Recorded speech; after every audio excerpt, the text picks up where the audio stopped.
श्रीगुरुभ्यो नमः। हरि ओं। नमस्ते अस्तु भगवन् विश्वेश्वराय महादेवाय त्र्यंबकाय त्रिपुरान्तकाय त्रिकाग्निकालाय कालाग्निरुद्राय नीलकण्ठाय मृत्युञ्जयाय सर्वेश्वराय सदाशिवाय श्रीमन्महादेवाय नमः। శివార్పణం. అందరికీ నమస్కారం. మహాశివరాత్రికి మాస శివరాత్రికి తేడా ఏమిటి అని అడుగుతుంటారు. మహాశివరాత్రి మాఘమాసంలో బహుళపక్షంలో చతుర్దశి రోజున స్వయంభువుగా తన అవతారం దాల్చినటువంటి రోజు, శివుడి యొక్క అవతరణ, శివుడు మనకి అవతరించినటువంటి శుభదినం. అది మాఘమాసంలో జరిగినటువంటి శుభయోగం. అలాగే మనకి ప్రతి మాసంలో కూడా పరమేశ్వరుని యొక్క అనుగ్రహాన్ని మనం శీఘ్రంగా పొందుకోవడానికి ఆయన ఇచ్చినటువంటి ఒక శుభదినం. అంటే ఆ రోజున తనకి తృప్తికరమైనది. ప్రతి మాసంలో కూడా తను ధ్యానయోగుడై మనకి అనుకూలవంతమైన భక్తుల కోరికల్ని నెరవేర్చడానికి ఆ పరమేశ్వరుడు భోళాశంకరుడు మారినటువంటిది ప్రతి మాస శివరాత్రి. మహాశివరాత్రి పార్వతీయుక్తుడై అంటే పార్వతీ సమేతుడై తన యొక్క ప్రభావాన్ని ఈ యొక్క ప్రపంచంలో శివకేశవుల తత్వంలో శివుడిగా భూమి మీదకి వచ్చి మనకి తన యొక్క రూపాన్ని మనకిచ్చి సమస్త పాప నాశనాన్ని పొందించి శుభత్వాన్ని కలిగించేందుకై పరమేశ్వరుడు మనకి అవతరించినటువంటి శుభదినం మాఘమాసంలో వస్తుంది. అది ప్రతి మాఘమాసంలో మహాశివరాత్రి. విష్ణుమూర్తి యొక్క కోరిక మేరకు ఆ విధంగా వచ్చాడు. అలాగే ప్రతి మాసంలో కూడా మనకి భక్తవత్సలుడై కోరినటువంటి కోరిక నెరవేర్చడానికి ప్రతి మాసంలో కూడా స్వామివారు మనకి ఇటువంటి విశేషమైనటువంటిది మాస శివరాత్రి. అసలు మాస శివరాత్రి మహాశివరాత్రి ఎప్పుడు వస్తాయి? రెండు కూడా ఒకటే. ప్రతి సంవత్సరంలో ప్రతి నెలలో అమావాస్యకి ముందుగా వచ్చేటువంటి చతుర్దశి, అమావాస్యకి ముందుగా వచ్చే చతుర్దశి ఏ రోజైతే అర్ధరాత్రి ఉంటుందో, ఒకసారి ఉదాహరణకి ఇవాళ ఉదయం త్రయోదశి ఉంది, మధ్యాహ్నం వరకు త్రయోదశి ఉండి రాత్రి అర్ధరాత్రి నిషీధి కాలంలో చతుర్దశి ఉన్నదాన్నే మనకి మాస శివరాత్రిగా చెప్పుకోవచ్చు. అది ఒకరోజు అమావాస్యకి ముందర వస్తుంది, ఒకరోజు అమావాస్యకి 2 రోజుల ముందు వస్తుంది. అందుకనే చతుర్దశి నిషీధి సమయంలో అర్ధరాత్రి సమయంలో ఎప్పుడైతే చతుర్దశి ఉందో, బహుళ చతుర్దశి ఎప్పుడైతే ఉందో అది మనకి మాస శివరాత్రి. మహాశివరాత్రి కూడా అంటే మాఘమాసంలో మాత్రం మహాశివరాత్రి. అక్కడ మహాశివరాత్రి రోజు ఉత్సవాలు బ్రహ్మాండంగా ప్రతి శివాలయంలో బ్రహ్మాండ ఉత్సవాలు జరుగుతాయి. కార్తీక మాసం తర్వాత అత్యంత వైభవమైనటువంటి ఉత్సవం జరిగేది మహాశివరాత్రి రోజునే. ఇప్పుడు ప్రతి మాసంలో వచ్చేటువంటి మాస శివరాత్రి.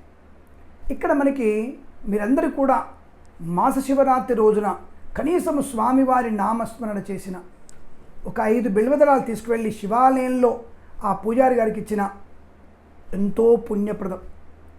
అంతేనా అండి? చాలా అండి. 5 దళాలు సరిపోతుందా? సరిపోతుంది. ఆయన భోళాశంకరుడు ఆ దళాలను పట్టుకు వెళ్ళి ఇవ్వడంతో తృప్తి పడతాడు. నీకు కావలసినటువంటి ధర్మపరమైనటువంటి కోరిక నెరవేరుస్తాడు. అటువంటి భవుడు ఆయన, భక్తవత్సలుడు. ఎటువంటి అంటే తనలో ఒక్కసారి ఆ నామాన్ని స్మరణ చేసి భక్తులు నమస్కరిస్తే చాలు, చాలా తన్మయత్వాన్ని పొందుతాడు ఆయన. ఆ తన్మయత్వంలో మనకు అనుకున్నటువంటి కోరికల్ని నెరవేరుతాడు. ధర్మబద్ధమైనవే. నువ్వు వెళ్ళేసి నేను ఇంకోటి దొంగతనం చేయాలి, నేను ఏటీఎం దొంగిలించాలి, నేను ఆ పిల్లల్ని వశీకరణ చేసుకోవాలి, ధర్మబద్ధమైనటువంటి కోరికలు మాత్రమే తీరుతాయి.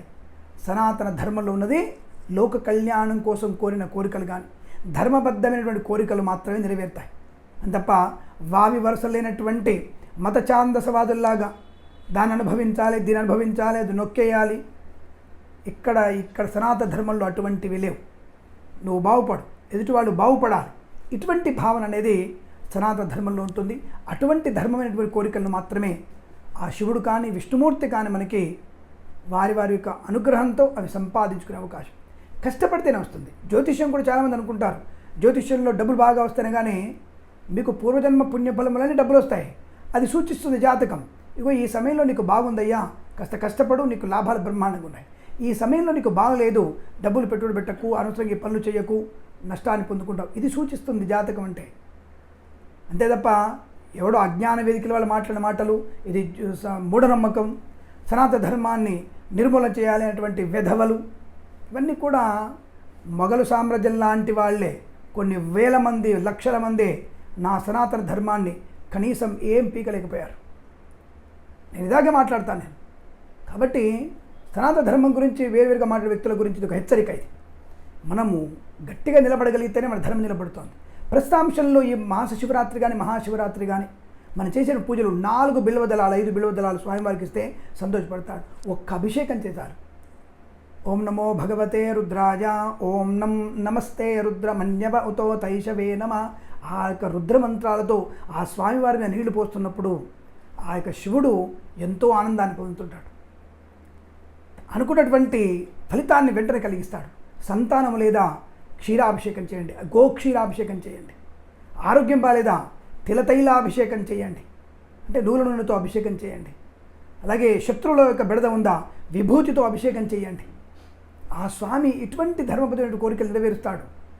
ఆయా పదార్థాలతో చేసినప్పుడు, పంచామృత అభిషేకం చేసినప్పుడు తప్పకుండా మనకి దీర్ఘ సుమంగళ యోగాన్ని, వైవాహిక జీవనాన్ని కలిగిస్తాడు.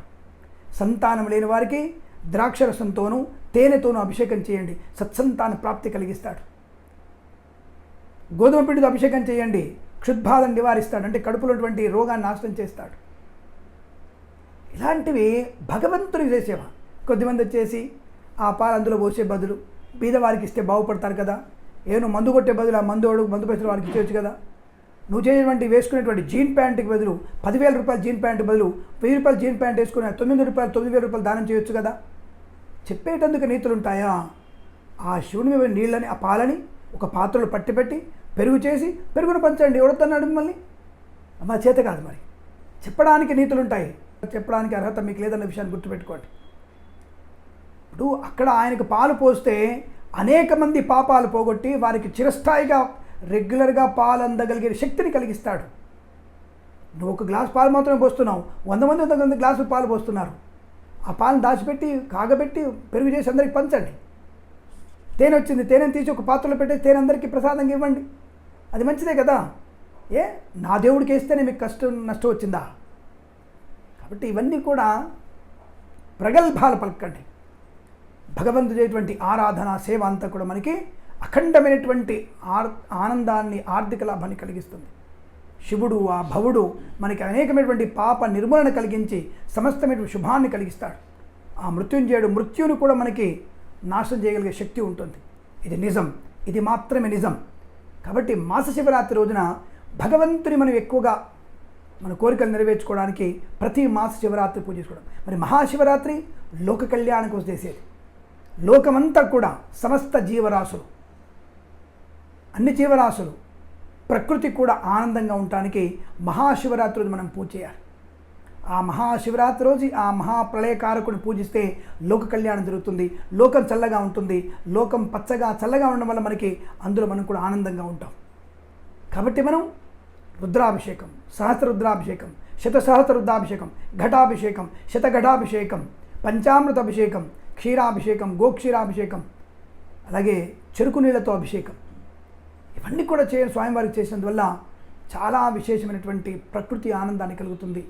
ప్రకృతిలో సంపద పెరుగుతుంది. పశుపక్షాదులు వృద్ధి పొందుకునే అవకాశం, రోగము లేని శరీరాన్ని పొందుకోవడం, వాత్సల్యమైనటువంటి తల్లి తండ్రుల యొక్క ప్రేమను పొందుకోవడం, పుత్ర సంతాన ప్రాప్తిని, పుత్రికా సంతాన ప్రాప్తిని పొందుకోవడం, అనుకూలవంతమైన దాంపత్య జీవనాన్ని పొందుకునే అవకాశం ఉంటుంది. ఇది మహాశివరాత్రిలో చేసినటువంటి పూజల్లో లోక కళ్యాణం చేస్తే ఇవన్నీ మనకు కూడా ఏర్పడతాయి. ప్రతి మహాశివరాత్రిలో మన కోసం మనం ఆ శివుణ్ణి ధర్మబద్ధమైన కోరిక నెరవేర్చుకోవడానికి మహాశివరాత్రి పూజలు ప్రతిరోజు కూడా శివుని అభిషేకం చేయాలి. రోజువారీ నిరంతరము మన పాపాన్ని కడిగేసుకుంటూ ఉండాలి. ఆ శివనామ స్మరణ చాలా ఆనందాన్ని, ఐశ్వర్యాన్ని కలిగిస్తుంది. శివాయ నమః అనుకోవాలి ప్రతిరోజు. శివాయ నమః. శివ అనని వాడు శవంతో సమానం. కాబట్టి శివనామస్మరణ నిరంతరం చేస్తూ ఉండండి. అలాగే సాయంకాల సమయంలో శివాలయానికి, మాస శివరాత్రి కానీ మహాశివరాత్రి కానీ సాయంకాల సమయంలో శివాలయంలో కూర్చొని విష్ణు సహస్రనామ పారాయణం చేయాలి. విష్ణు సహస్రనామ పారాయణ చేస్తే శివుడికి అత్యంత ప్రీతి. దానివల్ల మనకి శివకేశవుల యొక్క అనుగ్రహాన్ని పొందుకొని చాలా మంచి ఆనందాన్ని, ఆరోగ్యాన్ని పొందుకుంటాం. ఇది చేసి చూద్దాం. 1 గంట పని నీ జీవితంలో 23 గంటల్లో, ఒక రోజులో నీ కోసం 23 గంటలు ఉంచుకొని 1 గంట స్వామివారి కోసం కేటాయిస్తే ఉన్న 100 సంవత్సరాల్లో నీకు అఖండమైనటువంటి ఆయుర, ఆరోగ్య, ఐశ్వర్య, అభివృద్ధిని కలిగించి అంతిమంలో మోక్షాన్ని కలిగిస్తాడు. ఇది శివతత్వం. ఇది తప్పకుండా మీరు చేయండి, ఆచరించండి. ప్రతి మాస శివరాత్రి రోజు మీరు నక్తముగా ఉంటూ మర్నాడు భోజనం చేయండి, లేదా కనీసం ఆ రోజు రాత్రి వరకు నక్తముగా ఉంటూ రాత్రి మీరు శివాభిషేకం తర్వాత శివాలయ దర్శనం అయిన తర్వాత భోజనం చేయండి. తప్పకుండా మీరు అనుకూలవంతమైన ఆనంద యోగాలు పొందుకుంటారని తెలియజేసుకుంటూ సర్వేజన సుఖినో భవంతు. ప్రేమతో మీ కిరణ్ శర్మ.